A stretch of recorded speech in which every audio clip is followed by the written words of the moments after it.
All right, and welcome back again to the Paisan Sports podcast presented by Elevation 5280 Sports. Dante De Placido joined as always by Zach Deal of What's the Deal Sports. So I've got to ask, what's the deal with British food? What are they eating over there? Blood sausage? Beans on toast? Mushy peas? What's going on? And why? And not only that, they're taking good foods like loaded baked potatoes and they're adding beans and tuna. Why are they adding tuna? What's going on? Tuna inside of baked potatoes is what you're saying? Dude, you haven't seen this? It's insane. No. What is this like So, floating across like TikTok or something?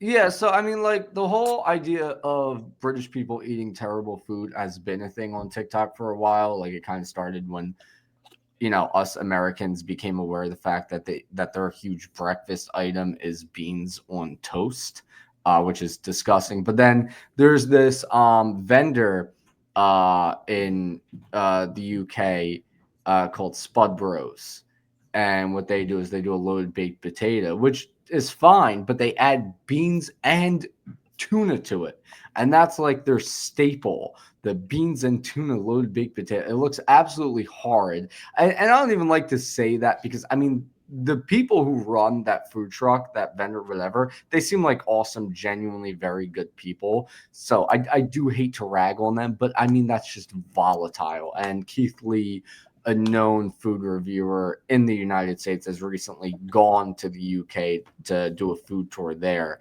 And his reaction to the beans and tuna what wasn't very great. Yeah, it looks disgusting.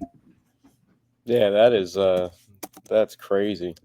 That's a combination I would not try, so I can see why people are outraged by it. But hey, it's not your taste bud, so it's not going into your body. So at least it's not something that you're getting forced to eat or anything like that.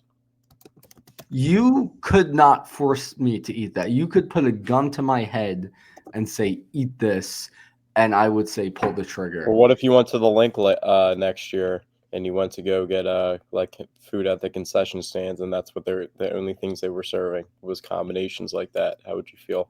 Yeah, no, I wouldn't eat.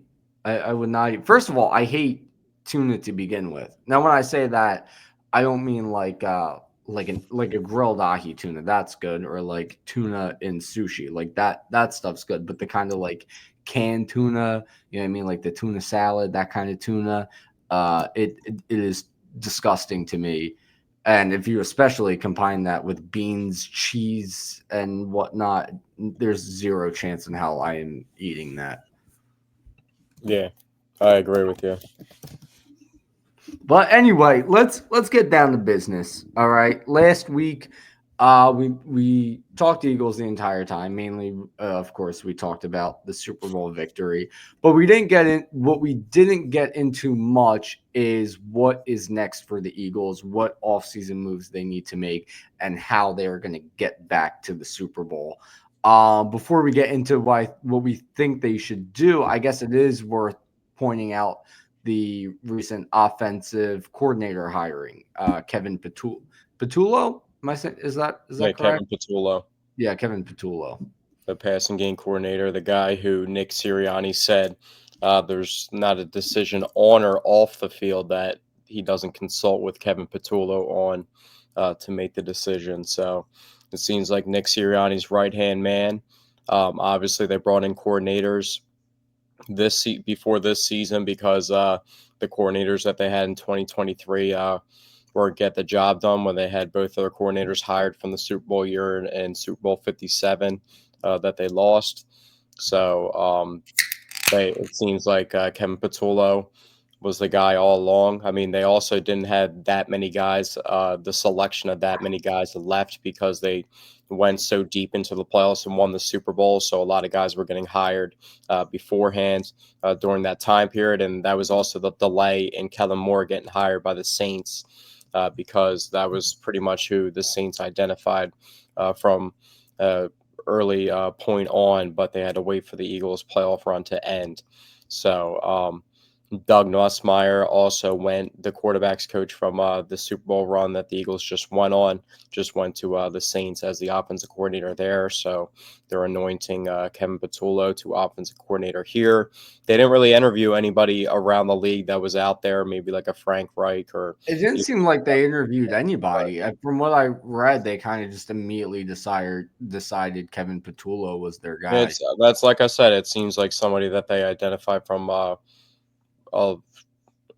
early point on, and decision that they're comfortable with. And he's a guy that doesn't have too much experience play calling, and Nick Sirianni hasn't had the most success when he's been the play caller. So that's going to be an interesting dynamic. But I think the Eagles know what they're trying to do. And maybe Nick Sirianni has a little bit more say in the offense now, when everybody's always asking, like, what does he actually do? Because you saw in the Super Bowl when he's asking for the Devontae Smith touchdown, he's saying to put the dagger in, and he's calling for a play like that. He's also asking for downhill runs when they're up big to chew the clock. So he does have a little bit of influence on the play calling, as it was with Kellen Moore. But now I feel like Nick Sirianni is going to have a lot more say in the offense with Kevin Patullo, and it's going to kind of be a certain dynamic. But also, Kevin Patullo said that him and Nick Sirianni work so well together because they see things entirely different. So maybe that's also a good dynamic. But with everybody saying how stale the passing game is, maybe it's not the best to anoint from within. Well, you know what? I did think about it more, you know, with the past game and how simple it is. And thinking about it more, I don't really think that's a problem when you think about it. You know, because looking back to this past season and what the strategy the offense was built around, it seems like the strategy was pound the rock with Saquon, pound the rock, let the defense commit to stopping the run, and then beat them over the top. It seems like, I mean, that's what they did in the Super Bowl. It seems like that's kind of what they did throughout most of the season. And I feel like continuing to do it would not be a bad idea. I mean, just keep things simple. It worked. It got us the Super Bowl. Keep doing it. Yeah, I think you don't really change the formula that just got you there. You also have to evolve. So they're going to have to be a little bit more dynamic with the passing. But I think Jalen Hurts has proven that he can be that when he's asked to do that. And if Nick Sirianni has more say over this offense, I feel like they will be passing the ball a little bit more. He knows how dynamic Saquon is, but at the end of the day, when he was calling plays early on in his tenure with the Eagles, they were passing the ball a lot. A lot of people were asking for them to run the ball a lot. So I think they know what they have in Saquon Barkley.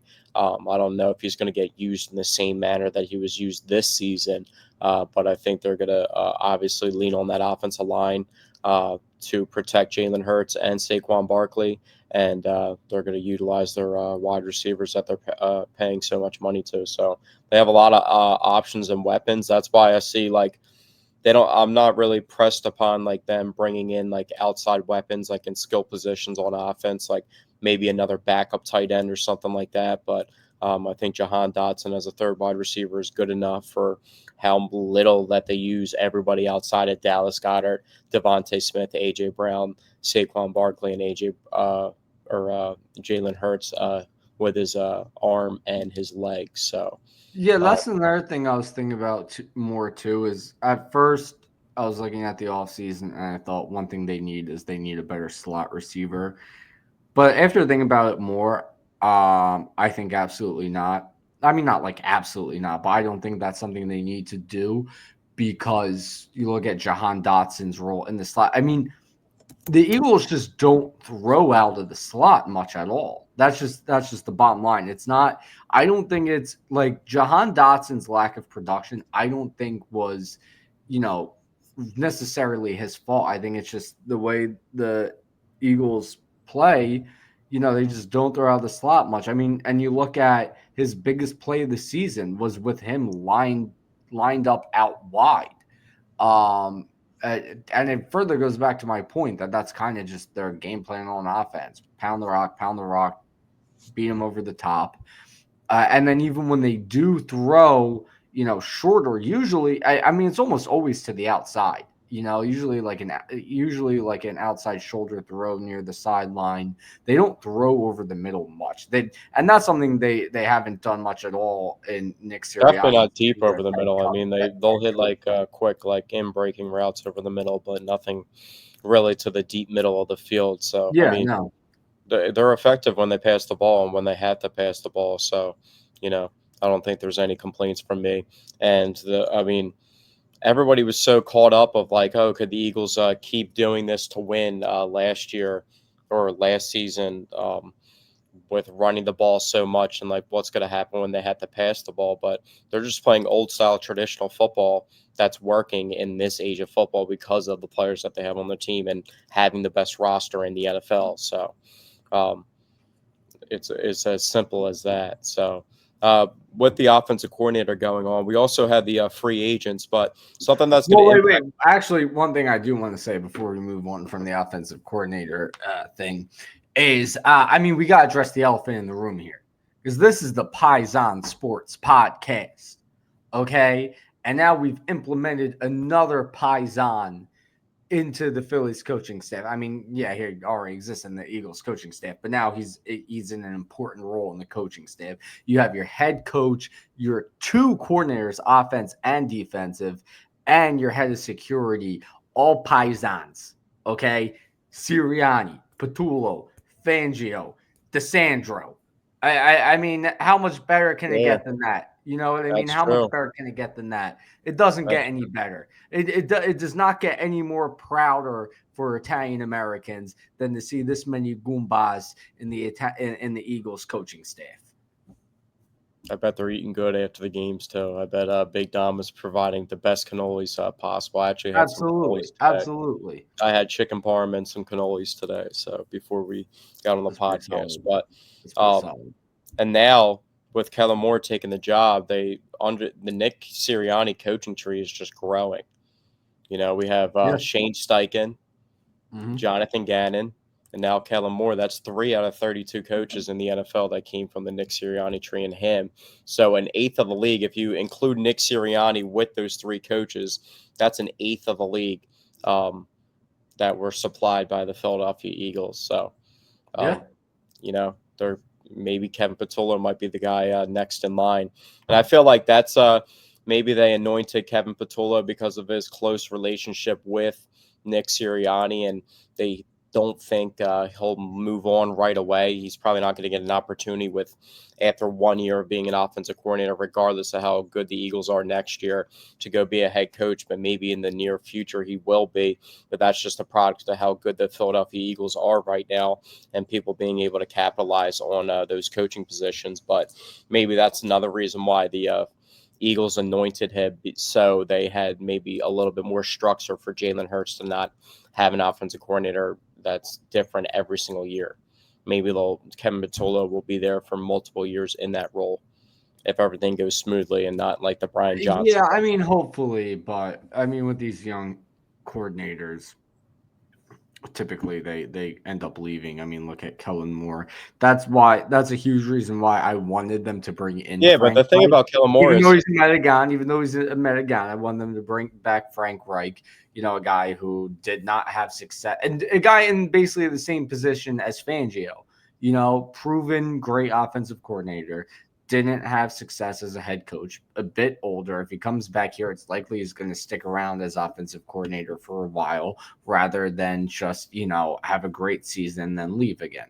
So, yeah, but I feel like Kellen Moore was in a different spot because Kellen Moore was also like in like a coaching circle, like coaching hiring circles for multiple off seasons, and it was like just a matter of time. It was just the last destination. I mean, he was an offensive coordinator at a young age for three different teams at that point when he got to the Eagles, being with the Chargers and the Cowboys too. So it was only destiny for him to become a head coach in the NFL. But I feel like Kevin Patullo will be here for multiple years just because like. I'd be happy with 2 years.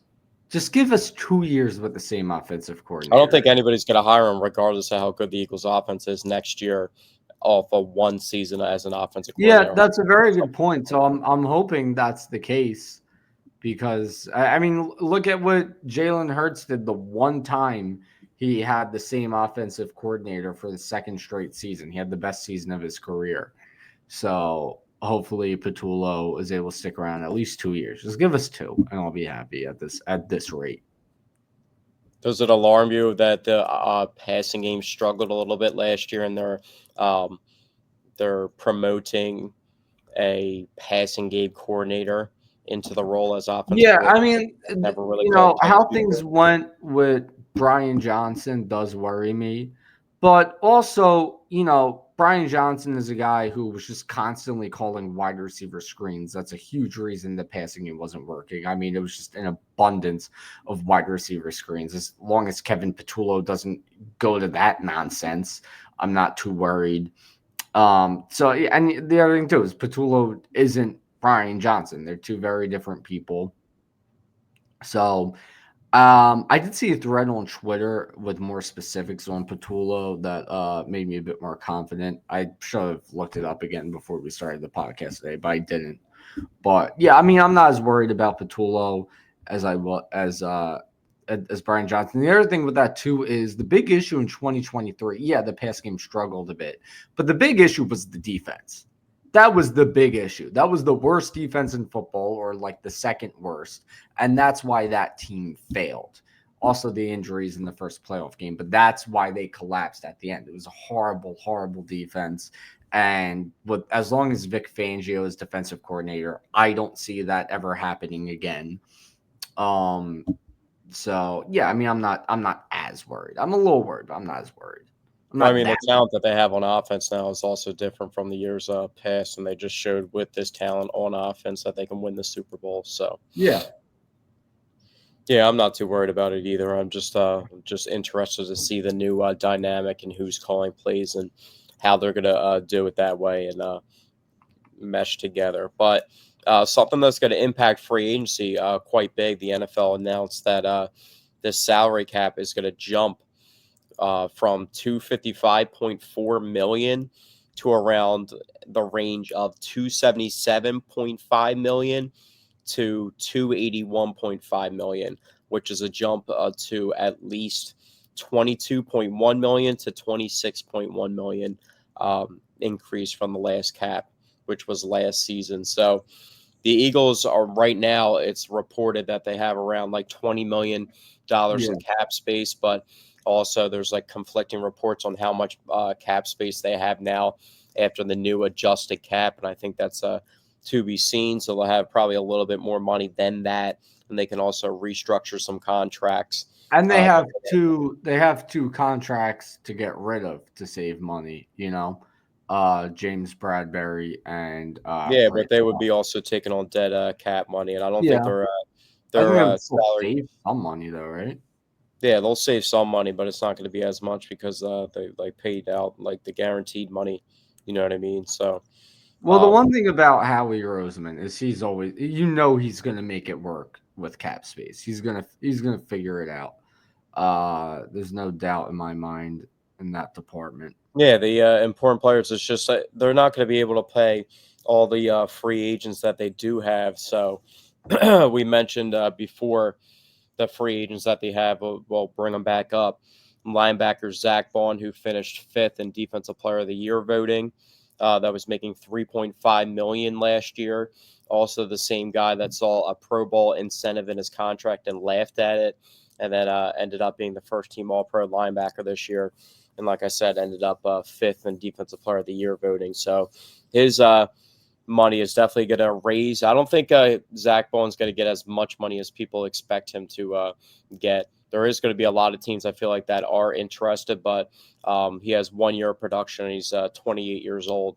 So he is a great linebacker, and I think he's going to be really good for the next couple years. But he's also on the older side, and all the linebackers that are making a lot of money at that position uh, are a lot younger than Zach Bond. So I could see Zach Bond probably getting somewhere between like 12 to 14 to 15 million a year. I would be surprised if it was like 15 million a year. I think it's like 12 to 14 million a year, which I feel like the Eagles will probably make a priority of They signing have Zach to. Bond. They have to.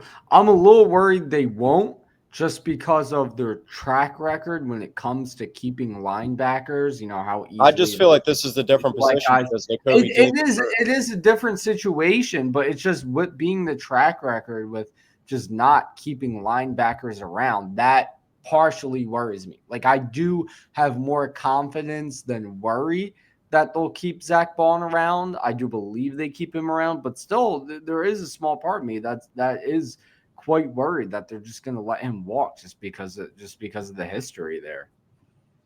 I mean, I feel like they're going to make a big priority just because Nakobe Dean is hurt.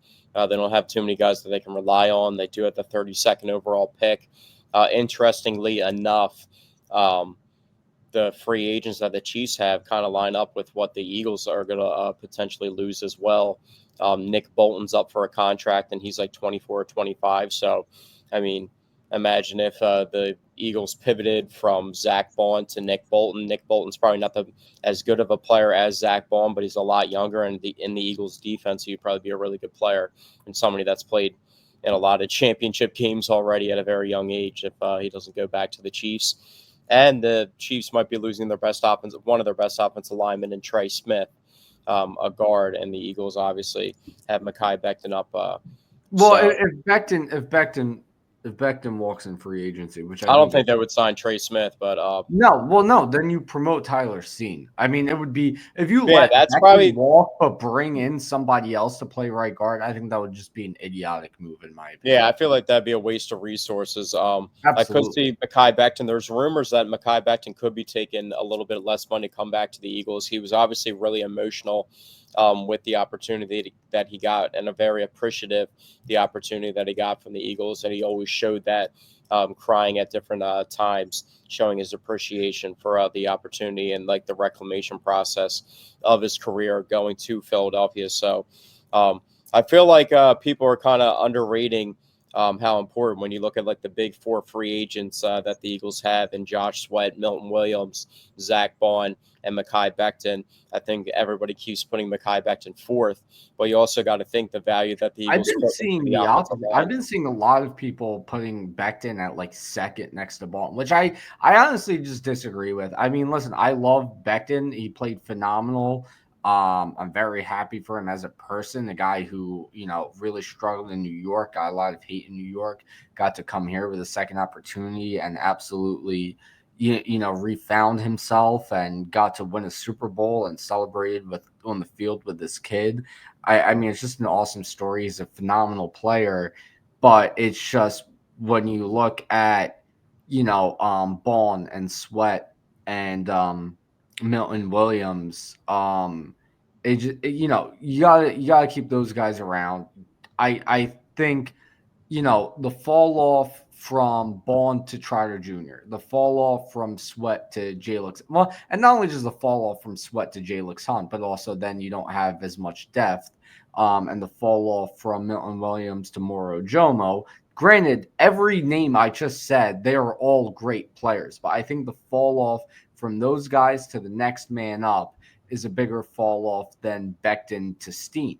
And that's no knock on I Becton. don't agree That's with just a great the only compliment. person that I don't I'm not agree with. knocking down Becton to say that. I'm paying a great compliment to Tyler Steen. I think Tyler Steen is that good. I think every single person I just named in my statement is a phenomenal football player and a big reason we won the Super Bowl.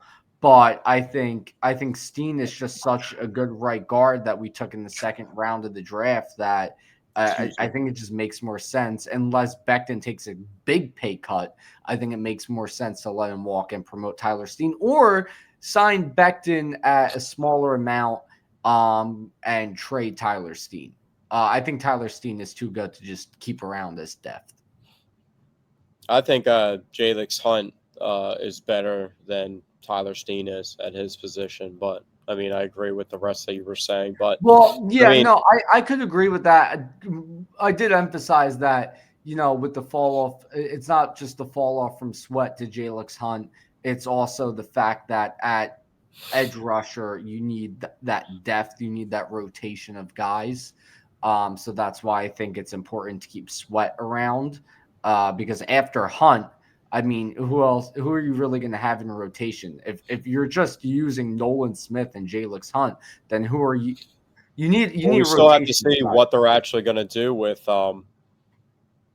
Bryce Huff. If they're going to actually keep him, if they're going to keep that contract on the books, and They should. if he's going to be utilized in the rotation, They if didn't they even actually use him in the believe in. Super Bowl. They didn't even use him in the playoffs, even when he came back healthy. They I didn't know, but even use. that's based off of what they have on the roster now. But if they end up losing Milton Williams, Josh Sweat, and Brandon Graham in one offseason, maybe they are forced to use Bryce Huff, even though they want to get rid of that contract. So we still have to see what they're going to do with that. They could also use the 32nd overall pick on an edge rusher, or maybe move up for an edge rusher, or entertain a trade. Also in free agency, maybe they could look at a free agent edge rusher that's a veteran, like a Khalil Mack, who's still playing at an extremely high level at an older age, that they could get from like a 1 year deal to convince maybe for less money to come to Philadelphia for a championship run. Joey Bosa rumored that he could possibly get released, which would be funny because remember that viral video of Eagles fans almost getting in a fight with Joey Bosa Oh during the yeah, I NFC forgot about that. Championship. Yeah, So that yeah. would be funny if he came here, if he ended up becoming available. So there's different avenues and Well, routes that and they then can there take. always is the possibility of a Miles Garrett trade, but then you're just spending the same I don't amount really of want to do the money. Miles Garrett trade. I would love to do the Miles Garrett Would you trade. rather trade for Miles Garrett, or go trade up for a guy like Abdul Carter, I don't who think. wants to be an Eagle? I think trading for Miles Garrett is a much bigger possibility and it's much more realistic than trading up for Abdul Carter. I think I would prefer to trade up for Abdul Carter just because he's so much younger and I think he'll be nearly as dominant as Miles Garrett. Not as dominant. I mean, you're looking at a guy who, other than his rookie year, has had double-digit sacks every damn season. But yeah, I mean, I'd rather bring in Abdul Carter. It's just how are you going to trade up all the way from 32 into the top three? It's just not even Yeah, but realistic. why would we want to trade a bunch of draft picks? I know Miles Garrett is so good, but I mean, look at how good Howie's been drafting recently. I mean, If we you really can want get to him for hold a bunch like of draft picks. if Howie can find a way to get him for a first, a third, and a positional player, and I don't doubt that Howie would be able to pull that off, then absolutely I would do it. The Eagles' first round pick's not as valuable as other teams' first round pick is because of Still how first good they're round. expected to be over the next It's still couple first years. round pick. It's still first round pick.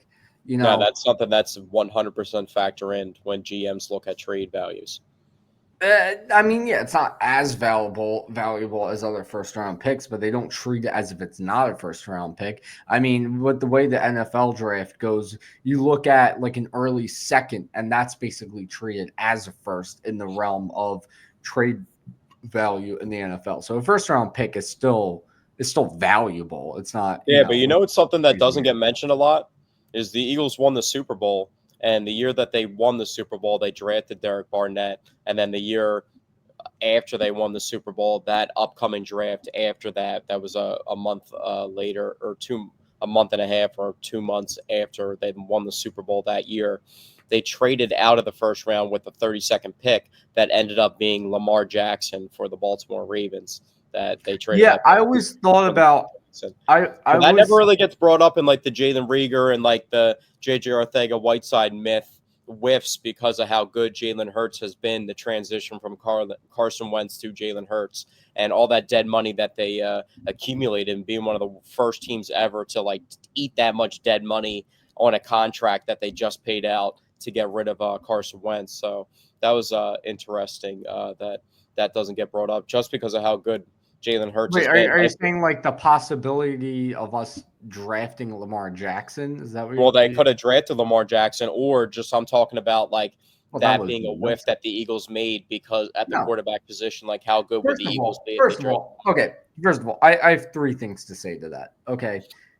Number one, going into that draft, the Eagles had already had a quarterback controversy of two quarterbacks, Nick Foles and Carson Wentz. Half the fan base wanted to trade Wentz and stick with Foles, and the other half wanted to, let Carson Wentz return and get back to form. So they to propose an idea back then of saying fuck both of these guys. Let's draft Lamar Jackson is batshit insane. Secondly, definitely 100% not a whiff. Last time I checked, Lamar Jackson doesn't have a single goddamn ring, and Jalen Hurts does, and he hasn't been around as long. So we have the better quarterback, in my opinion, not the more.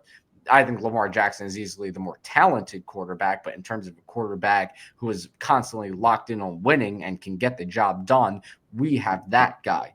And the third thing I always thought about, the one thing I've always thought about with that trade is if the Eagles hadn't traded out of the first round, and given that pick to Baltimore, Lamar Jackson would have fell out of the first round, which is something I've always thought about because that's just absolutely insane. Well, that's also like the prime like target bullseye spot, like picks like 29 through 32 at the end of the first round, so that you have 5-year control over the rookie contract of that player. That's why a lot of teams try trading back into the back end of the first round, even if they know a player's going to slip to the second round, just so they have that extra control, especially at the quarterback position. So, But I mean, and also look at all the quarterbacks that were drafted ahead of Lamar Jackson. I mean, going into that draft, that was back when teams were still going with the mindset of like oh, here's a really dominant, phenomenal, super talented college quarterback, but let's go for the guy who's more NFL ready, blah blah blah blah blah, who's the safe choice.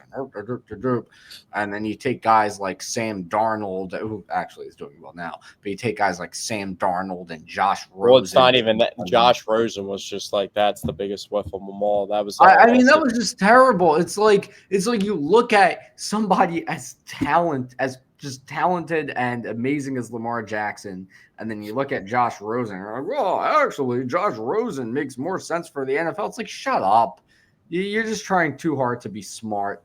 And after that, that's when teams shifted, and then you saw Kyler Murray go number 1 overall the following draft, which I think if not for, the 2018 draft, I don't think Kyler Murray gets taken number 1 overall. Because then I think that's when teams were like, okay, maybe, especially the Cardinals, because they're the ones who took Josh Rosen instead of Lamar Jackson. So maybe after that, they were like, okay, let's stop overthinking it and just take the most talented guy in college.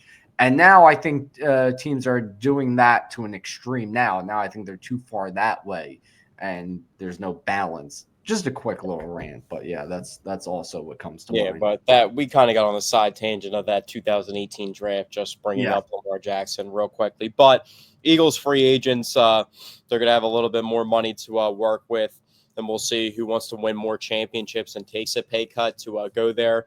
We'll see whose contracts that they're able to restructure, who they keep on the roster.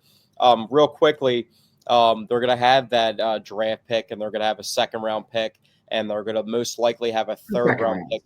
It's saying most likely that it's going to be a conditional third-round pick. I don't know why. We got that second-round pick in the trade, though. Yeah, I agree. That's what I thought from the Jets. Some people are saying it's going to be a third. We'll see. Well, I don't know what they're talking about. You can look it up. Eagles future draft picks. You got the fan spell. It shows you the future draft picks. Number 1, own. Number 2, Saints. And then number 2, own. And then their current third-round pick is a compensatory pick awarded by NFL for loss of free agents Andre Diller, TJ Edwards, Marcus Epps, Chauncey Gardner-Johnson, who's now back with the team, funny enough, Javon Hargrave, Gardner Minshew, Miles Sanders, Isaac Seumalo, and Kaiser White. Yeah, so they'll have those draft picks to work with. But if you're looking at positions that they have to upgrade, I don't know if they're going to actually like try and upgrade any starters, maybe some developmental pieces. We'll see. The last mock draft that I saw from Daniel Jeremiah, he had a run on running backs in the first round, and at the end of the first round, he had the Eagles taking safety Malachi Starks from Georgia, so another Georgia Bulldog, and he's somebody that's seen as definitely a better prospect than being the 32nd overall pick. So I feel Yeah, like I that could be actually a saw dynamic that. I piece. did see that mock. I I didn't see love the Reed full mock Blankenship, draft, but but if I you can saw upgrade that that pick. position, like not everybody that's a starter, if you can upgrade the position talent wise, you're going to have to do I what you don't do. think no, I don't think listen, if you take that guy in the first round out of Georgia, I don't think you replace Blankenship with him. I think you let him sit, not exactly sit for a year. I mean, you work him into the defense at times, but you keep Gardner Johnson, Blankenship as your starting safeties. Gardner Johnson's getting older. So I think implement then you implement him into the I don't know safety if I group would say he's along getting with older. I mean, he's Blankenship. reaching his athletic prime here. He's How turning old is he? 27, 28 years old. I don't know, I think maybe he's keep this. 27 years old on a 2-year contract. He could get an extension. Yeah, Like I he's on said, a 2-year deal. That's what I'm saying. So, I mean, look, you see how he Garner seems like somebody you that's if you do draft him, you still keep Garner Johnson, Blankenship as your starting safeties. You evaluate both of them. You evaluate the rookie, and then you make your decision the following offseason. But I don't think you just right away, you know, or if you did take that, Blankenship out of the starting spot that he's very well much earned. Or if you did that, CJ Gardner Johnson does have nickel experience. If you feel comfortable moving Cooper DeJean to outside corner, I feel like if they drafted the defensive back with the first round pick, that would probably mean that they're not going to bring Darius Slay That back, is a or very good point. Yeah. they didn't bring Darius Slay back, so you can move Cooper DeJean outside, put CJ Gardner Johnson in the slot, and then have Reed Blankenship and Malachi Starks back there if you wanted to.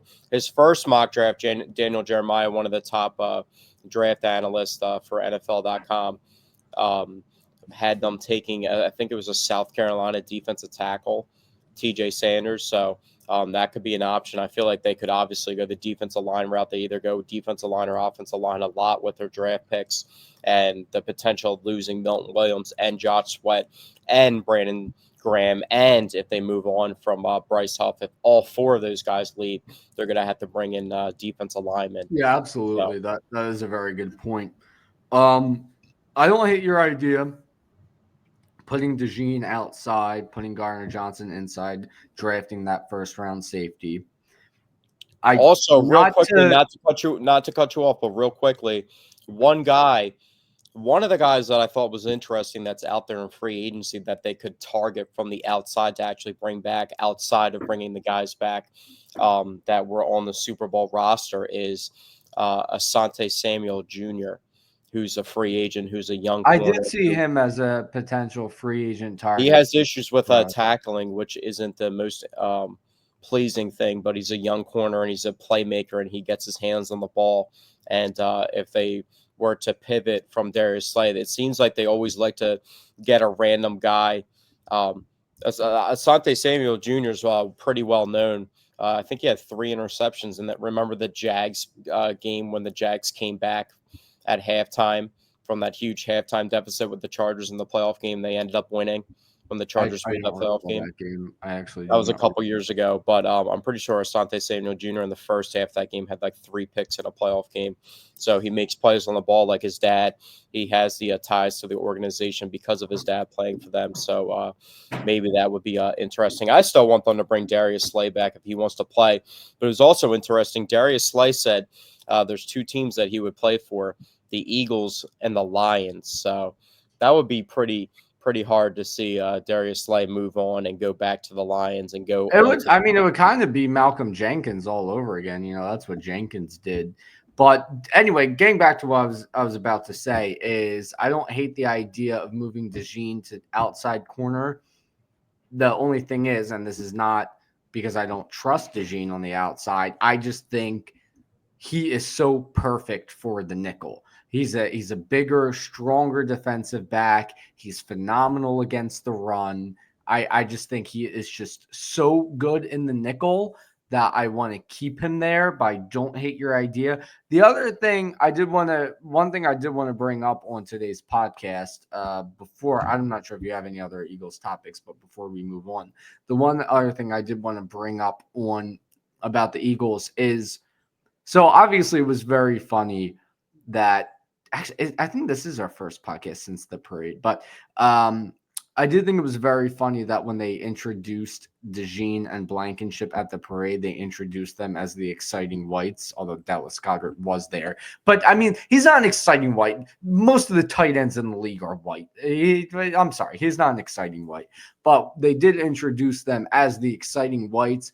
And although that was very funny, it did hit me that if Blankenship and DeJean both stay together in the secondary for like another 3 or 4 years, they will go down as one.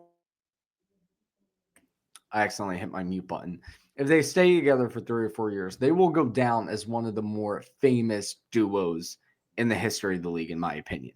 Like in terms of popularity of the name, I think they'll be up there with like the Legion of Boom. Not up there with, the talent and, the recognition of the Legion of Boom, but I think, the exciting whites already are, it's just they're already very popular. But if they stick together for like 4 or 5 seasons, people will look back on the exciting whites and it'll be a huge name in NFL history. Yeah, I think people are gonna come around to Cooper DeJean. I think he's gonna end up being a really popular player in the league, especially if He already is, dude. And he's I know if already a he. hero in the city. He just spent the whole weekend partying in North Wildwood. He's just been on one massive bender since the Super Bowl. Do you think the Eagles should hold on to Britton Covey and have him as the punt return, or do you think they should just eliminate that roster spot being kept by him and go with Cooper DeJean as a punt I returner? wouldn't hate either one. I would love the idea to free up a roster spot. I would like Um, to bring in a better talent at receiver, and let Cooper DeJean, or you could have like Will Shipley returning punts too. Actually, Instead. you know what? That I would prefer to do that. I mean, Cooper DeJean's a great punt returner, but like a lot of people And say, regardless of like the talent healthy. of like players with their ball, but the ball in their hands, historically the Eagles have went with their backup running back as a returner, in a lot of different situations. It was what like Um, that with Kenny let me Gainwell. think back. It was Britton Covey, and then before that, it was Kenny Gainwell's Jalen return Rager. kicks. It was Jalen Rager before Covey, so that's two straight wide receivers. I don't remember who it was before Rager. Maybe Sproles, but Sproles was hurt a lot during that time. I don't really remember who else they used instead of Sproles when he would get hurt. But yeah, all I can really think of is Sproles. Well, Brian Westbrook, before he was the main back, he was huge as a punt returner. Deshaun Jackson, wide receiver. Josh Huff was our returner for quite a while. It's another wide receiver. But yeah, I mean, yeah, I think that would be the best idea is to let Will Shipley do it. And then, then you've got a third exciting white. That's another guy at a position that's not very white. Keep Goddard at the exciting whites. I like Goddard, but I mean, come on, pretty much all tight ends are white.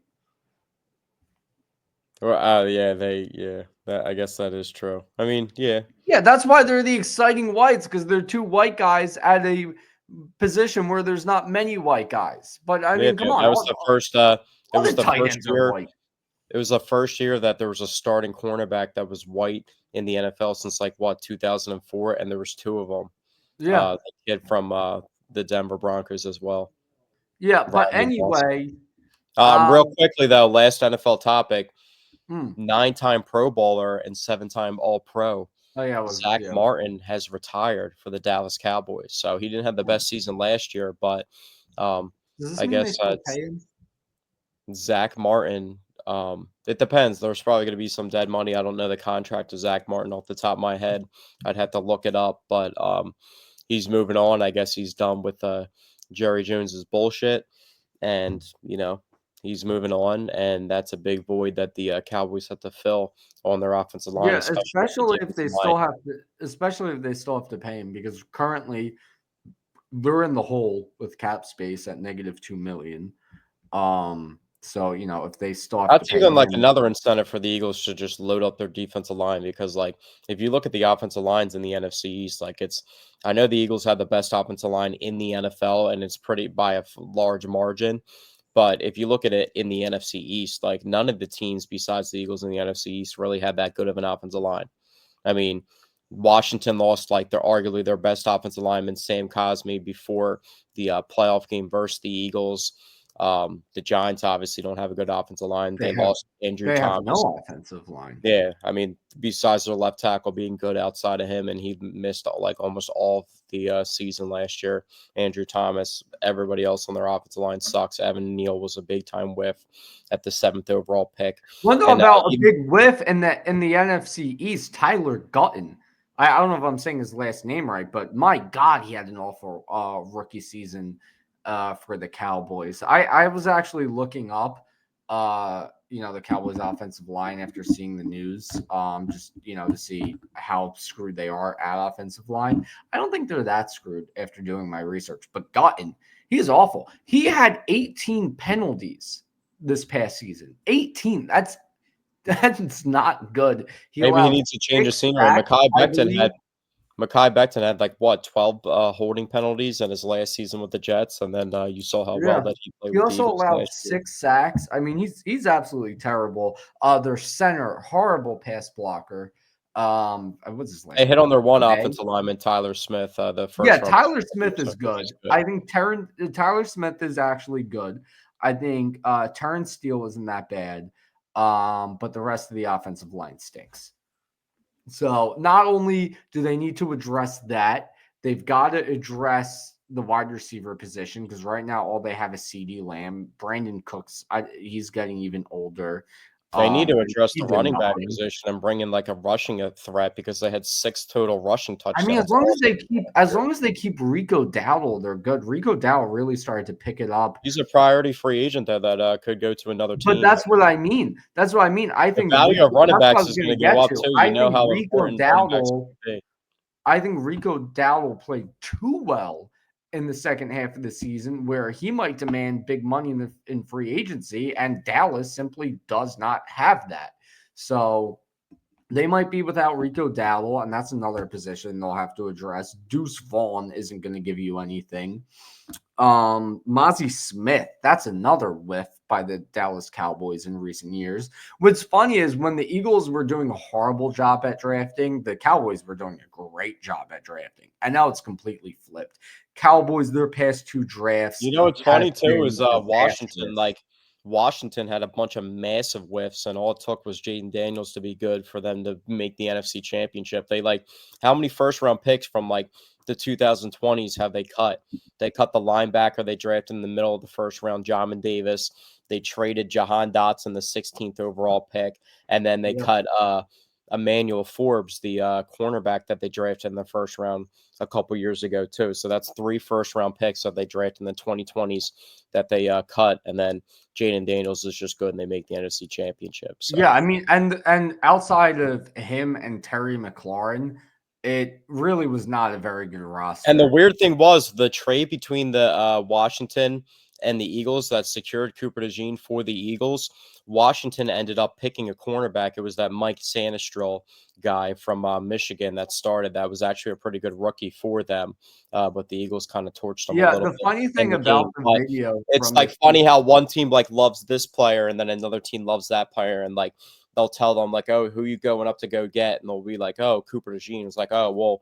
We like maybe the other team doesn't say, oh, well, we like Mike Sanistrel anyway, and we think we can get him at this point, or it doesn't matter if we lose out on Cooper DeJean because we can get him. And then you see the impact. Like Mike Sanistrel was pretty good this season, but like yeah, Cooper but DeJean he was was like also no Cooper DeJean, and exactly. it is funny watching the. I don't know if you saw the war room footage of that, but after they made the trade, Howie and the Eagles office were like clapping and high fiving, and then they cut to the Commanders front office, and they were kind of quiet, and they were just Well, like, that's the next "I clip that think I'm that gonna was a good trade." yeah, that's the next clip that I'm gonna pull up from the archive today. We also lastly on Eagles topics, even though Hmm. we spent a lot of time on the Eagles, because Dante ended up Hmm. spending what episode was it? Was it episode 68, I No, believe? no, I think it was 86. No, this is episode 86. Oh, yeah, I don't know then. So on episode 68, I believe it was. Yeah, episode 68, Dante said that he would shave his head if the Into a Eagles won buzz the cut. Super Bowl into I a did buzz say cut. that. I did say that, and I thought about it. I never specified when I would do it. It's currently the winter. I need the full head of hair. And I thought about, if I do shave my head into a buzz cut, when a great time to do it would be, I think at the start of training camp. I think that would be perfect. Start a training Are camp, you going to weather be an conditions. actual? I'll allow you to extend the dedeadline of when you have to shave your head if you're going to actually be a man of your word and do it. I'll I allow you can't to do it at that time. 100% guarantee it. But I'll Well, you do got it. to be a man of your word, or people are not going to take you seriously, and they're going to not I'm not believe worried your about tweets. people taking me seriously or not. I'm worried about messing up the juju. If I sacrifice my hair for a Super Bowl victory and then I don't follow through with it, that could lead to a curse on the Eagles. So that's the reason why I'm most likely going to follow through with this. But I did not specify when. So I think start of training camp would be the perfect time to shave my head into a buzz cut. Okay, well, just know that I'm going to be holding this, and it's not blackmail because I it's don't something care that what you you said. say. It's the juju. It's the potential bad juju. That is the only thing I'm thinking All right, about. so as long as you hold your word to it and shave your head, but And now it's time for my meatball of the week. took the words right out of my mouth. And my meatball of the week, I actually have two meatballs. I do have two meatballs, but one of them I feel bad for being one of my meatballs because the news of that came out today. But my meatballs of the week are Victor Wembanyama and Chris Paul. Because they thought they had found a loophole in the NBA All-Star Weekend Skills Challenge, but just got themselves disqualified. I don't think anyone's ever been disqualified in the history of the NBA Skills Challenge, which is really funny. It's also partly on the rules of the Skills Challenge. Why have them shoot the basketball if it doesn't make a difference if they make it or not? That's kind of stupid. But regardless of that, Wembanyama, sorry, and Chris Paul, you guys are my meatballs of the week. Yeah, that was crazy. I don't even know what their thought process was for that. It's like the whole premise and purpose of that weekend is to entertain the fans, and to do that, no one would have credited you with the win anyway, and people would have just made fun of you on social media if you won, and And you it's ended up also getting made not that fun of deep to anyway. win the skills challenge. Like it's not like it's bragging rights if you win the skills That's challenge. It's probably the not like the lamest dunk contest. competition that you can win Yeah. there. It's not like the dunk contest or the 3-point shootout or the 3-point contest. And let's just talk about how lame just that weekend has become for NBA It's All-Star Weekend, terrible. when they turned it into a 4-team tournament, and the NBA Rising Stars are playing the All-Star team now. We got some people sitting out. I mean, I didn't even watch a second of it. I didn't even watch the I didn't dunk watch any of contest. it at all. The only thing I did was I caught the highlights of Mac McClung's dunk contest, which was really the only real highlight of the All-Star weekend. And last year it wasn't even a good one. Mac McClung, he lit up his first year. Last year was a disappointment. It was very boring. This year, my God, he dunked over a freaking car, man, and not the Blake Griffin way where he just dunked over the hood, which was, in my opinion, the most overrated dunk in the history of the dunk contest. No, he actually went over the Yeah, entire bar it was impressive. Like, I behind would the have been back. impressed I watching it. mean, But, like, then again, like, I don't wanna take any credit away from them, but, like, the NBA, a lot of people, like, wanna see something fresh and new, and they wanna see the highest level, stars. They wanna see some of the top 25 players in the league, like back in the day when it was, like, the bragging rights to win the slam dunk contest, and all the greats have well, done it. listen, I And believe also, we also saw other NBA stars step up and say, like, we saw Giannis on Twitter and and Ja Ja, Morant saying that but they always say that. but they They always always say that. they Why have always we say not that. seen Zion Williamson? How has he not done a dunk Listen, contest yet? here's where it all stems from. Okay, and this is not to put the blame on this person. It's more to put the blame on the players that look up to him. But this all stems from LeBron James never participating in the dunk contest. And I'm not blaming him for it. But when you have a league full of players that look up to him and he never participated in the dunk contest when was the most athletic player in the NBA for many years and one of the most prolific dunkers in the NBA for many years and he doesn't participate and all these people look up to him, then they kind of think, they're too cool to participate in the dunk contest. They think, it's the cool thing to do is to not participate, because look at LeBron. He never participated. Why should I participate? And I think that is what it stems from, because there's no other reason behind it. It's not like there was ever some big injury in the dunk contest and now people don't want to touch it, like what happened with the FIBA tournament. Nothing ever negative happened in the dunk contest. The only difference is that the top star in the NBA never participated. And I think that is what it boils down to. I think that's why people don't participate anymore. Hopefully, Ja and Giannis actually stay true to their word and compete in the dunk contest next year, because that is what would get the ball rolling again, especially with LeBron being out of the league after that. I I think that think could like what's maybe the bring last life time that back we've to the seen like dunk contest. the last time that we saw like a superstar do the dunk contest, like Donovan Mitchell won it in 2018. But Paul George. he wasn't even like a superstar at the time. He was an up and coming Well, I'm just talking star. about players that like even blossom into superstars. Like Paul George did it early in his career. DeMar DeRozan did it at one point in his career. John Wall, Zach LaVine. But Yeah, outside of that, we Zach haven't really LaVine was seen. definitely not a star at the time. He was not even a 20 points per game guy. Um, but I mean, but that's the thing too, is back in the day, you would have players who were already solidified stars competing in the dunk contest, not just guys who But blossomed also in. back in the day for you, like I know you're not the biggest basketball guy, like outside as like Sixers basketball, but it was like, wouldn't you agree? It was must watch TV for a long period of I time, like NBA All Star Me and my Weekend. father had a yearly tradition that every All-Star weekend we would go down the basement on Saturday night to watch the dunk contest and the three-point shootout. And then on Sunday night we would go down I don't know why we did it down the basement. I mean, we had a nice finished basement, but I don't know why the basement specifically. I think that's what we did one year, and then we just kept doing it because it felt like tradition. But yeah, we would watch the All-Star weekend down the basement every year, me and my father. It was a tradition between me and him. There was a whole lot of hype behind it. And you had solidified stars in the dunk contest. You had Vince Carter, and this was Vince Carter, while he was already a star. You had And I uh don't even know if like me keep bringing up like if we have to have superstars, like, but like we need like fresh talent of like the best possible dunkers like at the time. But yeah, like and we at least had remember like Iggy the one of the back in best the dunk day. contests Like that we had, like Iggy Nate wasn't a Robinson versus star, but Dwight he Howard. Nate Robinson was never a superstar in the NBA, but like a Nate Robinson dunk contest was always amazing when him and like Dwight Howard went after yeah, it. and you had Iggy, Yeah, who that's was what I'm who saying. was a Iggy great also dunker. did it.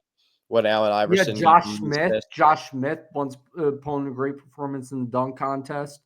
Um, you had a lot of Jason Richardson.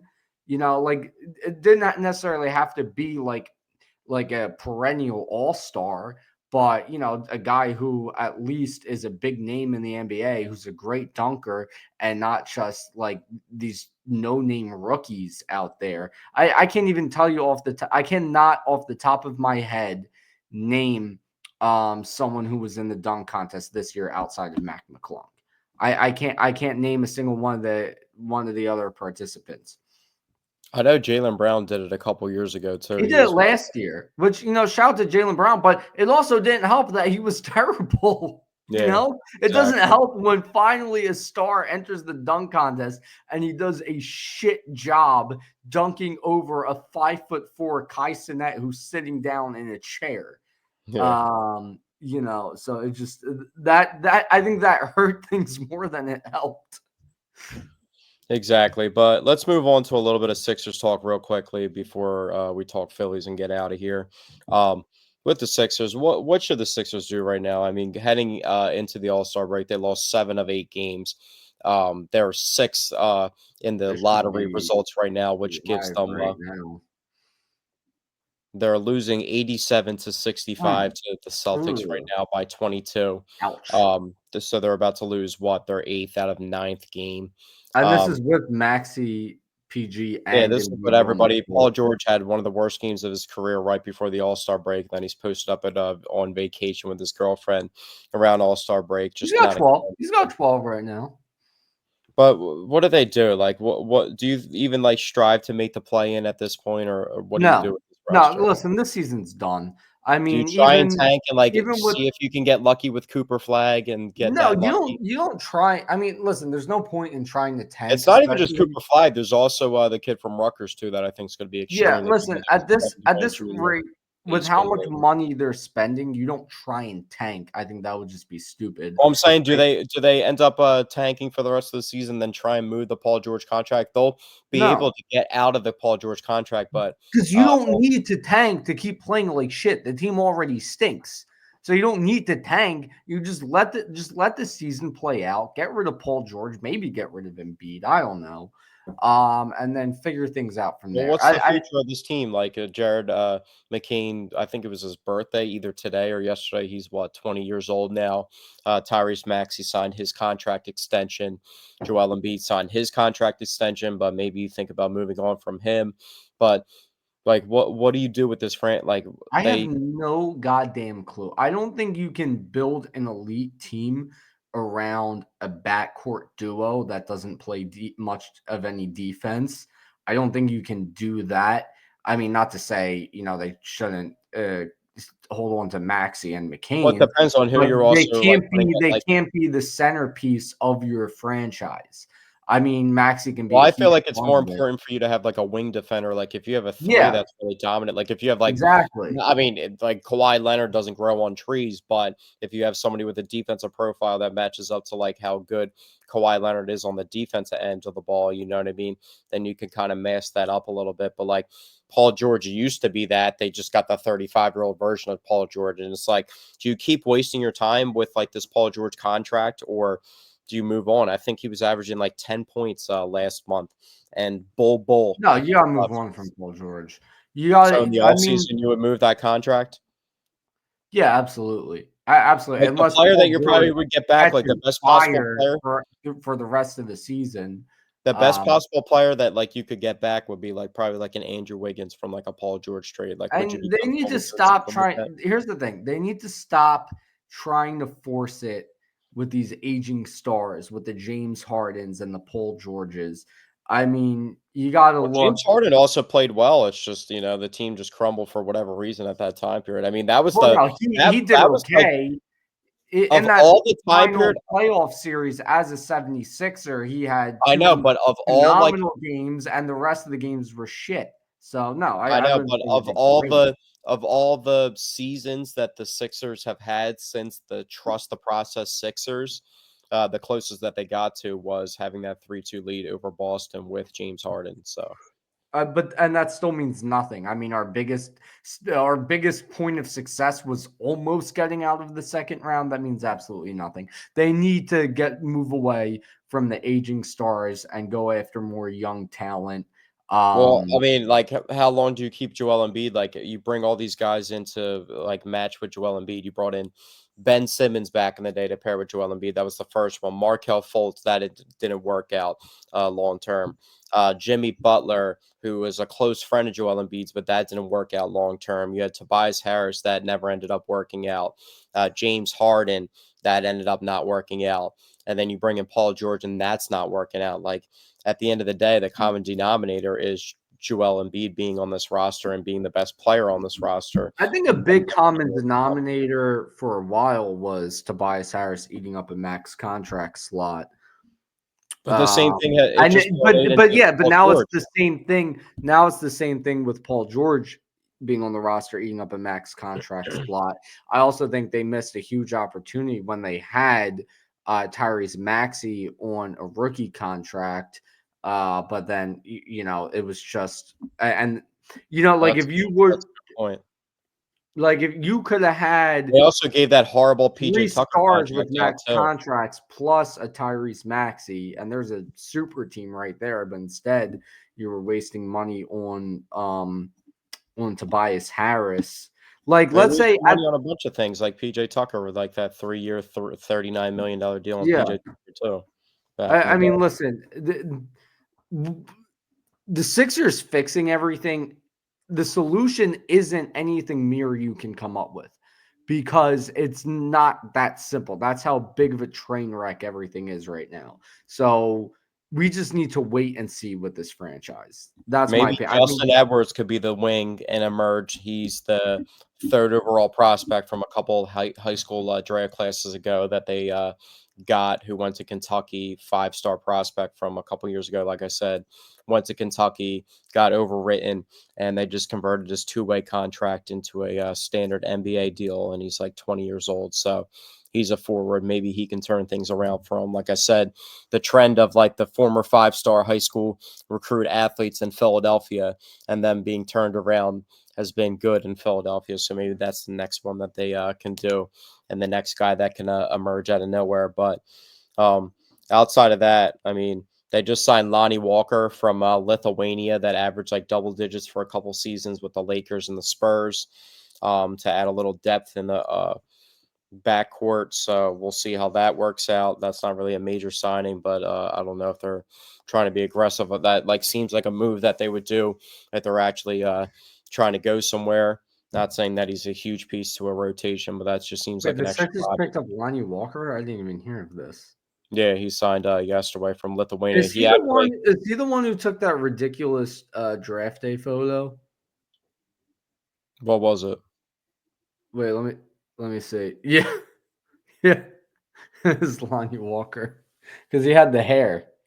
So Oh the yeah, hat yeah, is yeah. just I right. forgot that he used to have the crazy hair. Yeah, that's him from the Yeah, Spurs. I tell you Yeah. one thing, man. Say what So you will about they Philly reported sports. that They he bring in a lot of meme players. yeah, they brought him in. It was actually interesting because they reported that he was going to stay in Lithuania, and then at the last second, the Sixers called him up and told him to return to the NBA. So he signed a 2-year deal for like $3 million. So that might be a bargain deal for somebody that could average double digits off the bench for them. So that might be somebody that could eat up like 15 minutes a game. So to me, you know, it is Yeah, I what it mean, is. we'll see. Nothing But major, but let's just something to highlight. wait, hold on. What happened to Gershon Yabusele? I haven't even been I haven't even been like intensely keeping up with the Sixers. Oh, he's playing right now. He's only played 9 minutes though.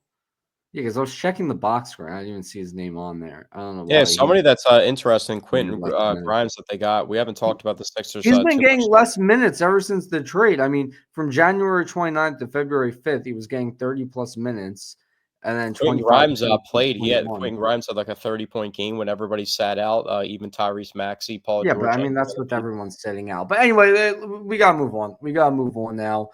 Over to the Philadelphia Phillies. Let's talk expectation. Expectations. So let's start off with the expectations. Is this a World Series or bust? Is that's still the window for the Phillies? I wouldn't. I think the expectations are too low to say World Series or bust. And even Nick Castellanos pointed out that he feels there's not really any pressure on the Well, team last this of year. spring training, all they were talking about is in spring training is like, oh, win the World Series. I want my effing trophy back, this, that, the other, and kind of putting Yeah, it and they out came there, up being a little short. bit And I think and now braggadocious everyone's about it. lost. I think everyone's lost confidence in them. Also, me. I think everybody's lost I know, confidence in but I them. feel like If they're nationally too, getting they're still bounced in the seen first as round. nationally, they're still Nationally, seen they still, yeah. I mean, like nationally. Okay, well, to put things they're seen as the nationally, second best team in the National League nationally. I know this off the top of my head because I looked into it earlier today. To win the World Series, they're plus 1100. So That's and like fifth best those odds, are I the think. fourth or fifth best odds.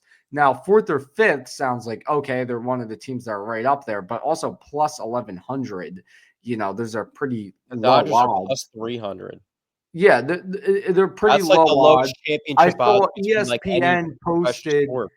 I saw ESPN posted, like each team's possibility to win the World Series. They had the Dodgers at like 26%, and then the Phillies were like eighth or ninth on the list at like 4%. So it's like they're one of the team nationally. They're one of the teams that are up there, but nobody really thinks they're a team that can win it, especially with the Dodgers, especially with the Braves coming back healthy, with the Mets bringing in Juan Soto. And then look at, the local front of things. Also, we haven't mentioned that the Mets also got Pete Alonso back, so Pete Alonso returned to the Mets, so that's another big power bat in the Yeah. Cleveland And spot. then you look at things locally, the Eagles just won the Super Bowl. The fan base is fed up with the Phillies at this point after disappointing the fans 2 years in a row. So locally, everyone's kind of fed up with the team. The Eagles just won the Super Bowl. They don't really care that much about the Phillies now. A lot of the pressure is off, in my opinion. I think Nick Castellanos is dead on about that. I So don't I agree don't with think. that.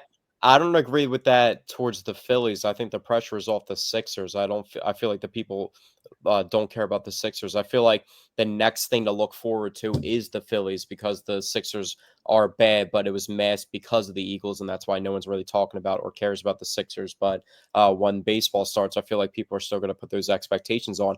And the comparison is too, how similar is the Eagles' road to getting back to the Super Bowl and winning it to what the Phillies may experience in Well, I'll tell you 2022, losing the the World big Series, differences there. flaring out in 2023, and not meeting expectations after a strong start, and then now how this season could go. I'll give you a couple And differences. maybe the Dodgers are the Lions, and maybe the Dodgers experience some injuries, and they're the But Lions, and they're a here, really but good here's team, and the Eagles or the Phillies emerge as that the next team that here, could here's be in line. here's the differences though. For one, the Eagles, it was 2 years later. This is 3 years later now for the Phillies. And the big thing with that is this is an old team. This isn't the Eagles with a super young, talented defense. This is an old team. This is an old JT Romuto, who's not the same anymore. This is an older Nick Castellanos, an older Kyle Schwarber. Bryce Harper, still Bryce Harper. He's always going to be Bryce Harper. But this is an older, aging team. Their young talent hasn't developed a ton. Bohm, we saw improvement from last season, but then it fizzled out. Stott, we haven't seen any development from. He did say he was playing hurt last year, so we'll see Well, how big that's of one of a the biggest factor that questions is plays like, is into Bryson things. Stott closer to the 280 hitter that he was in previous seasons or the 240 hitter that he ended up being last year?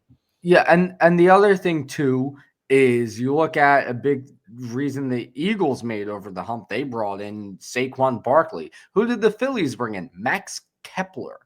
Um, Jesus so Luzardo as well, probably their other Well, great. he's just Luzardo, but listen, the starting pitching was never the issue. The fifth starter in the rotation was an issue, and they addressed that issue And with that's Hayden not something that is Luzardo, an but issue in that the only playoffs helps either. in the regular season. Yeah. That does not help come playoff time. That was not the issue in the playoffs. The issue in the playoffs was the hitting. But So that's what it. they also went out and targeted a starting pitcher, so that shows what they value, but how much importance is that over them not upgrading that outfield position instead Exactly. of Yeah, doing I that? think. I mean, listen, the Like, offense if is you look still at free built agency and the exactly guys the that were just same. sitting out in free agency, Alex Bregman just signed with the Boston Red Sox, and he's willing to play multiple different positions, a Gold Glove defenseman, which they had defensive issues at third base last year, and somebody that has helped championship teams with the Astros win championships, and he was out there to get. They didn't get him. Even if they wanted to specifically upgrade the outfield position that was lacking a little bit, Jurickson Profar, all-star last year with the Padres, was sitting there in free agency until the Braves went up and went out and got them. And then instead they got Max Kepler. So it's kind of weird what the Phillies are trying to put there as a message because I know that they're going to strive to and the organization strives to win. They're not like an organization where the Sixers, where sometimes you can't really tell if they're actually trying to win or not. I feel like the Phillies and the Eagles always actually put their best foot forward and are always trying to win and appease the fans by winning and not just trying to sell tickets to them with high level name players and stuff. So it's just interesting how they've built this roster. I don't know if there's always the trade deadline that they can go out and make some moves with, but if you just look at how loaded the Dodgers are becoming now, and if the Phillies expect to actually compete, to not really bring anybody in from the outside, and it's been multiple off seasons now. And I don't know if that's because they tied up all their money with the huge Trey Turner contract and the Bryce Pretty Harper much. contract. Yeah, they don't really have much other money. Um, but I mean, in summary, I don't think it's World Series or bust because I just think the way the franchise is, the way the team is right now, I just don't think the expectations are that high to where you could say World Series or bust. I think the I feel like their expectations are championship another window is playoff definitely berth and an dwindling, though. early playoff exit. And I think that's really what we're going to see. The only thing that does give me a little bit of hope is, to Nick Castellanos' point, the pressure is off. And I mean, whether there's pressure on them or not, the importance is if the team themselves feels pressure, right? Whether we view it as pressure on them or not, as long as they feel like there's no pressure, then really there is no pressure because they're playing with no pressure. And you look at the last time this team didn't have any pressure, which was 2022, even with the big signings they made, there really wasn't any expectations or any pressure. I mean, no one was showing up to the games in 2022. You and I were at a game in 2022. There was nobody there against the Blue Jays. So with the pressure off them that season, look what they accomplished. And then look how, they've shat the bed the past 2 years with the pressure on them. So as long as they don't feel pressure, I mean, that does give me some confidence that maybe they can replicate what they did in 2022 and catch fire. But for the most part, I don't see them getting anything done in the playoffs. Well, they like the biggest thing is that could probably happen is if they didn't bring anybody really impactful as a position player from the outside, then Trey Turner needs to come back to being that top 15 player that they signed the contract Yeah, to. Bryce Harper has to be absolutely. consistent. Trey Turner, I mean, listen, either way you slice it, Trey Turner absolutely needs to step up more. I think he's capable of it. He just needs to get it done. I think Harper needs to be at his best. The newfound TikTok star posted a tiramisu recipe video today. Looked quite good. Castellanos needs to not be like a huge presence on offense, but a guy who can bat 260, hit Yeah, 25 they just need bombs. consistency. What they need is they need Kyle Schwarber's big time bat, which we'll talk about real quick. We'll talk about in a minute how his role is about to change. Bryce Harper and Trey Turner need to be the two best offensive players and overall offensive players. But Trey Turner, we know that his defense struggles a little bit, so he's got to be cleaner with the errors on defense and that side of the plate on defense. I mean, Bryce Harper's a good first baseman. Bryson Stott's a good second baseman defensively, but third base and shortstop, they struggle a little bit, so they have to be cleaner defensively on that side. But they need Trey Turner and Bryce Harper to carry this team. They need Nick Castellanos to be consistent, Kyle Schwarber to have a big bat, and they need the outfield to be a lot more consistent, have a lot more production than they had in recent memory, and the pitching to be as good as it's advertised to be. We know how good Zach Wheeler is. Aaron Nola. I thought it was interesting. Christopher Sanchez has better odds for the Cy Young than Aaron Nola. And then Ranger Suarez was like, like Cy Young odds, Ranger Suarez was like plus 11,000, like way down there, like one of the last pitchers listed. So people think he's dropping off a little bit because he started off strong last year, but he was banged up a little bit with injuries. His name was out there for trade talks this offseason with Alec Boehm. So I like their starting rotation. I think their bullpen, they lost a little bit. The bullpen wasn't in order. You were really confident in the bullpen going into the playoff series, and I said it was really shaky, and it ended up being All shaky, and right. the floodgates just opened versus the Mets. So I'm kind of questionable. That's something that they could always Well, upgrade letting probably at the trade Hoffman deadline. walk But was a mistake. They should not have let Jeff Hoffman yeah, walk. but I that's mean, also like something like how you see like the NFL trades go down at the trade deadline. It's like traditional that the bad teams are going to give up their best relievers around the deadline to get whatever prospects they can get back in return. So maybe that's something. Maybe Mason Miller can finally get onto the roster or something like that. But yeah, it's going to be interesting. The roles are about to change. They have some new guys trying out different positions. They actually have Kyle Schwarber. Start playing a little bit of first base to spell Bryce Harper, I guess, a little bit. Maybe Bryce Harper will DH a little bit more, and Kyle Schwarber will play first base at times and also DH.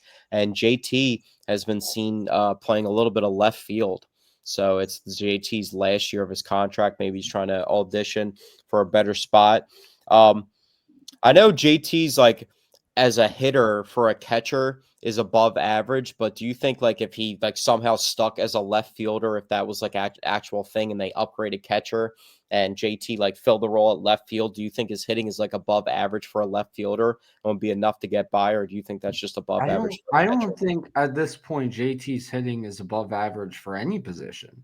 maybe Well, he pitcher. gets it's definitely like it's just like average at best now, but he gets streaky at times and he catches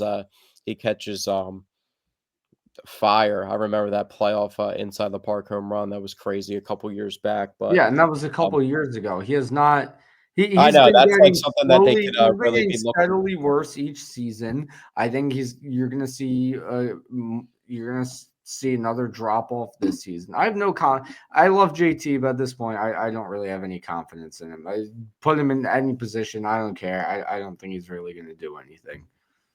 Yeah, so they're testing him out at left field, so we'll see how he does there. Also, Kyle Schwarber is most likely going to be at least tested out to not be the leadoff hitter, and they're going to try out possibly Trey Turner in that position. Since Kyle Schwarber has been on the Phillies, 85% of his at bats have come in the leadoff spot, and 68% of his home runs have been solo home runs. So over two thirds of Kyle Schwarber's home runs with the Phillies have been solo home runs. So a lineup that I could see being plausible would probably be Trey Turner first, Bryce Harper second, Alec Bohm third, and then maybe Kyle Schwarber fourth. Is that how you would go with the lineup? And what do you think about Kyle Schwarber not being the leadoff guy anymore? Because this is something that we talked about, a reoccurring topic on the This has podcast. been a topic in the realm of Philly sports for a long time now. At this point, I think I'm solid with Schwarber at leadoff. Just because it worked in 2022. I don't think I think they're just trying any way to get the offense going again. They're trying everything except adding talent. So yeah, I don't know. I would keep him at leadoff. We'll see if moving him changes anything. I don't really know. I just don't have a lot of confidence in this team. And I don't think these little ways of moving things around is going to help. I think bottom line, this team needs more talent on offense. I And would I like to don't see Bryce think Harper all bat these little second though and get changes more at are going to bats. If do he can bat anything. second, get more at bats. If Trey I don't Turner hate can Harper return to batting form, second, but if Trey Turner can return to form and be a contact hitter and get on base and protect Bryce Harper, and then you have Alec Bohm if he's batting well, or maybe even Nick Castellanos if he gets hot at times that can bat third, that could possibly be the lineup. So. Uh, we'll see. But the thing that the Phillies lineup has always struggled with, it hasn't been the top of the order. It's really the bottom of the order and like the guys that aren't as relied upon. Those stretches of times where they have a good 1 through 4 or 5, and then it gets to like the 6th, 7th, 8th, and 9th guys, and they don't really get too much production. yeah. Uh, yeah, I mean, look, we'll see how things play out. We'll Also, be here. Aiden Miller said that he's willing to play any position to get into the major leagues. I think they should just bring Aiden Miller up. You see all the other I teams that think are. I think give him a month in like AAA and see how he does. See how he does in spring training. I wouldn't I bring know him Andrew Painter's in their plans to bring directly. up, but I don't know about Aiden Miller. Also, they have an issue with the outfield, and they have a big prospect in Justin Crawford. Like, I'm just willing to bring these guys up and just let them play, and it's Yeah, just like I don't think you bring growing him up pains. to start the season, but yeah, I think after a month in the minors to start the year, yeah, absolutely bring him up, especially if the offense is a bit stale in the majors for the first month of the season, because those are three top prospects who can possibly make an impact this year: Justin Crawford, Aiden Miller, and Andrew Painter. I So think it's least likely that we see Justin Crawford. I think there's maybe a possibility with Aiden Miller if there's like injuries, but Andrew Painter we'll see at some point, maybe in the bullpen. I know there's like 100 innings like limit to it each with really is such a Andrew shame Miller. though that he got hurt, because 2 years ago he was supposed to be the fifth starter in the rotation before getting hurt, Well, and also now like we've been waiting on finally Andrew come Painter. back. I'll be bringing Jesus Luzardo. I would have much rather than just allocate that I money. know, but we can't rely. We know that we can't rely on just 5 guys to get the job done at starting pitching rotation for the whole Well, season. look, There's gonna be the they lumps and bruises, but I don't understand. Like last trade deadline, they didn't trade for a starting pitcher when they thought that it ended up being an issue at some points in time because they had that one pitcher, Tyler, I forget his last name, that was why is pitching better in the Taiwan trade Walker deadline. even still on the roster? I don't Yeah, know. that's crazy how they didn't even we haven't even heard any. I guess that's That's how. why I'm just like keeping my expectations low, and I'm just still like not upset with the team itself, but just the front office is just mind-boggling at the moment. And I think they just like I'm are gonna get accepting. locked in on the Phillies because I love baseball, but I'm just so fed up and annoyed overall. Yeah, I want to root for the Phillies. I want this, like, I'm so hype off the Eagles championship. I'm wearing my championship hat today that came in. But, I want to transition all this energy to the Phillies, but they're making it hard to do. But I really want to give them the opportunity and the benefit of the doubt. Also, Andrew Painter was learning Cole Hamels curveball the other day, so maybe that's something I that he did see has in his that. arsenal. I did see that. It's a But how damn long good. have we been waiting for Andrew Painter and Mick Abel to come up and pitch in the majors? I mean, Well, let's not put Mick Abel in the same conversation. First of all, this could be well, my if we're final going to talk comment. about the This length is of, going to like, be my final comments, and then we got to get out of here. But let's not put Mick Abel in the same conversation as Andrew Painter. In terms has of Mick hype Abel not been entering talked the about? minors, maybe in the same conversation. In terms of what they've been doing in the minors and how talented they are, I mean, they're not even remotely in the same conversation. Listen, Andrew Painter was hurt for 2 years. Really, it should have been a 1-year injury, but they were extra cautious with him because that's how damn good he is.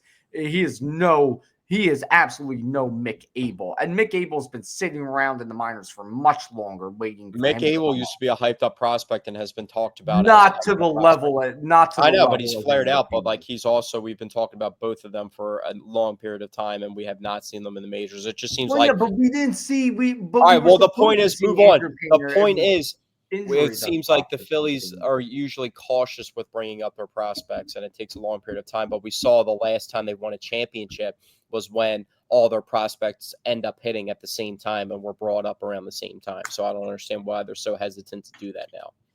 Yeah, but they weren't originally going to be hesitant with Andrew Painter. They were originally going to call him up at like the age of 19, but then he got hurt and he needed Tommy John.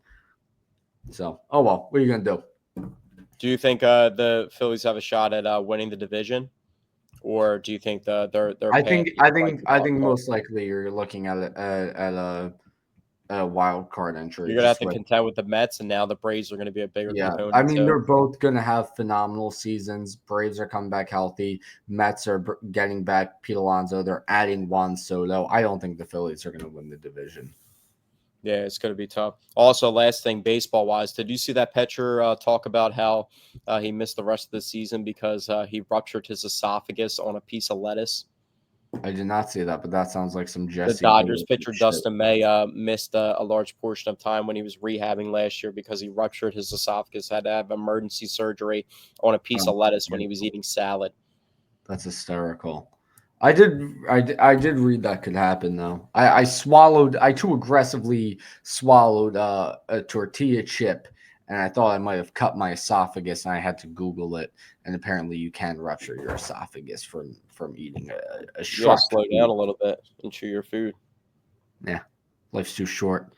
All right, but I appreciate you guys tuning in to episode 86 of the Paisan Sports podcast. We will be back next week.